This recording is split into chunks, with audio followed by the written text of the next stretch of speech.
Halo, kembali lagi dengan channel Dongeng Datuk Mulyono. Channelnya untuk para pendengar ataupun penikmat dari legenda horor Indonesia.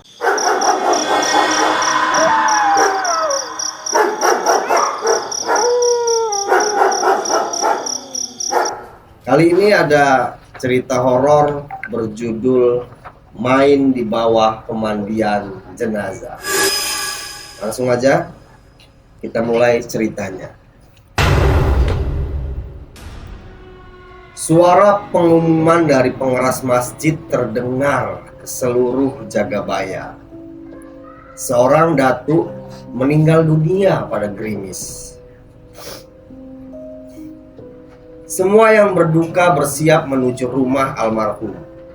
Desas-desus para bapak membicarakan kebolehan penjagaan gaib almarhum karena napas terakhirnya pada usia 110 tahun. Sholawat dan doa berpadu dengan percik dan gemercik air dari gayung dan selang yang mengalir menuju ubin. Satu pot kecil berisi tanah dan bunga jatuh. Mata para pemandi jenazah tertuju ke kepingan semen merah.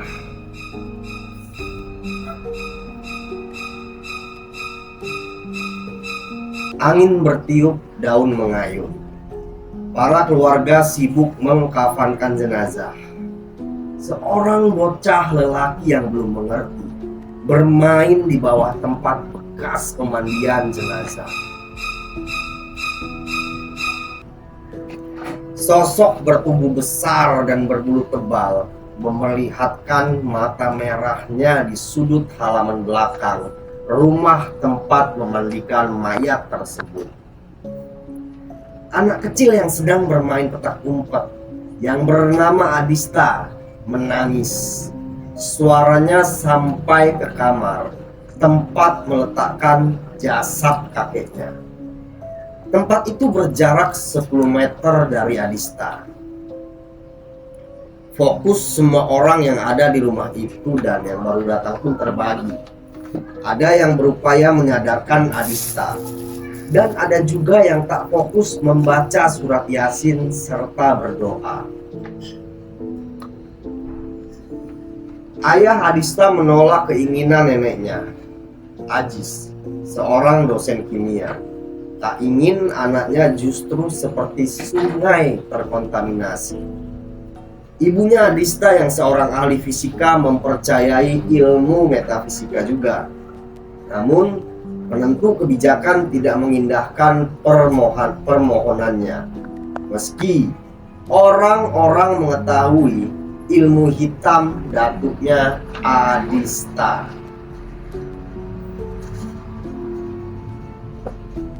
Kokok ayam mengubah sepi menjadi agak riuh. Suara air di kamar mandi terdengar hingga keluar rumah. Rambut Ajis dan Susi yang dulu hitam hampir semua telah memutih. Selama 20 tahun, ibunya selalu membangunkan Adista di bawah kolong tempat tidur. Selalu, setiap malam, Adista seperti orang ketakutan. Saat ditanya ayah dan ibunya, dia hanya menunjuk ke langit-langit rumah dan kadang keluar jendela kamar. Hai. Usia Adista sudah 32 tahun, tapi selalu merengek ketika meminta uang kepada orang tua hanya untuk membeli permen. Kalau tidak diberi maka Adista menangis seraya berguling-guling dan tidak peduli tingkahnya diperhatikan tetangga. Ayah dan ibunya kerap bertengkar karena saling menyalahkan ketika membahas peristiwa saat datuknya Adista meninggal. Sejak itu, setiap malam Adista menangis. Sosok bermata merah dan bertaring selalu berdiri memerhatikan gerak-geriknya. Sosok itu tak segan menggerakkan tangan besarnya yang panjang seperti ceker angsa ke wajah atau leher hingga Adista pingsan. Tubuh Adista juga tidak bertumbuh. Itu terjadi sejak ia pingsan di bawah pemandian jenazah. Tinggi Adista hanya 100 cm. Dokter pun tidak memiliki penjelasan logis terkait pertumbuhannya. Dokter mengatakan tubuh Adista tidak mengalami kelainan genetik.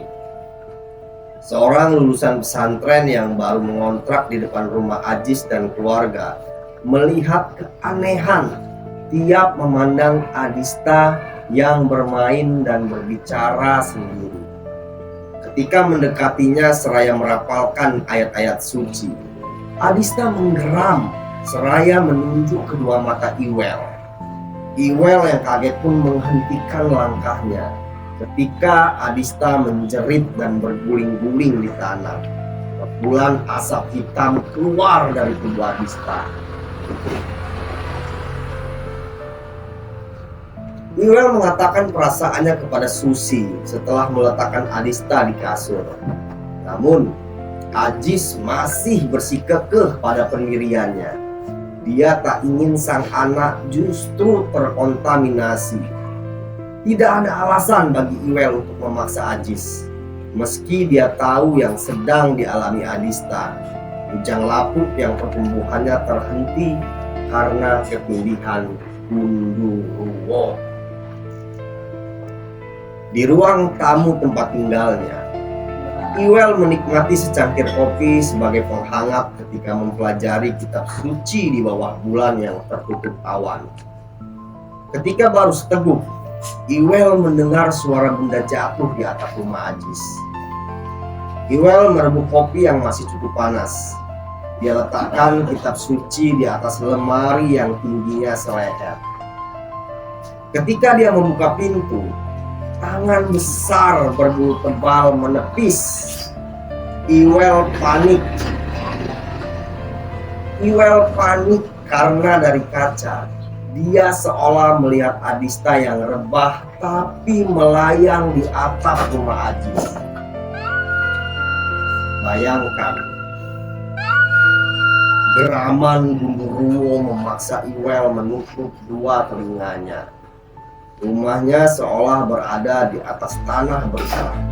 Namun, tidak ada tetangga kanan kiri yang berteriak gempa. Padahal rumah-rumah di sana tak berjarak. Lelaki yang hafal kitab suci tersebut sadar kalau sedang mendapat ancaman Gundurwo yang menempel di tubuh Adista. Gundurwo tak ingin budaknya diganggu. Apalagi sosok legendaris mencium aroma pengusiran. Sejak kecil, Iwel diajarkan orang tuanya untuk menyapu setiap ruang dan halaman di rumahnya. Ibunya selalu marah jika masih ada yang berserak saat dia selesai menyapu. Ditinjunya ubin rumah kontrakan. Dirinya bangkit meski kedua tangannya bergetar karena menopang berat tubuh yang mencoba bangkit. Direbutnya kopi yang masih panas. Setelah berdoa dan agak tenang, dia melangkah ke rumah Ajis. Malam itu, jam 10 malam, Ajis dan Susi yang ingin tidur sempat heran menerima kedatangan Iwel. Namun, Iwel menegaskan kepada mereka tentang kesembuhan Adista. Dia berharap Ajis memberi kesempatan untuk berinteraksi dengan anak sematawayang Susi. Adista berlari ingin keluar jendela ketika wajah Iwel memasuki pintu. Iwel berlari disusul Ajis. Susi menangis histeris. Para tetangga berbondong-bondong melihat yang terjadi di rumah Ajis. Doa yang dilafazkan Iwel menyiksa Bundurumo pengganggu aliran darah Hadista. Suara pecahan lampu mengagetkan Ajis yang bergidik ngeri ketika mendengar geraman suara laki-laki dewasa dari mulut Hadista. Di tengah keriuhan dan gelap ruang, suara tawa yang serak mengagetkan Ajis. Dia berpaling memeluk istrinya. Iwel meletakkan tubuh Hadista ke sofa ruang tamu. Air mata membasahi pipi lelaki dewasa yang tubuhnya seperti bocah 10 tahun. Matahari pagi bergerak menyisir kembang, bunga dan buah. Perubahan kini tampak di wajah Hadista. Memang belum seperti lelaki dewasa yang normal, tapi paling tidak tingkahnya tidak lagi seperti bocah. Dia lebih tenang dan banyak memandang. Sebelum Iwel datang, padahal dulu di usianya yang telah 26 tahun, anak itu main mobil-mobilan di atas pasir. Menurut Iwel, sikapnya akan dewasa seiring perkembangan sosialisasinya dan bagaimana didikan orang rumah. Namun, karena usianya sudah 30 tahun, maka pertumbuhan tinggi badannya tak dapat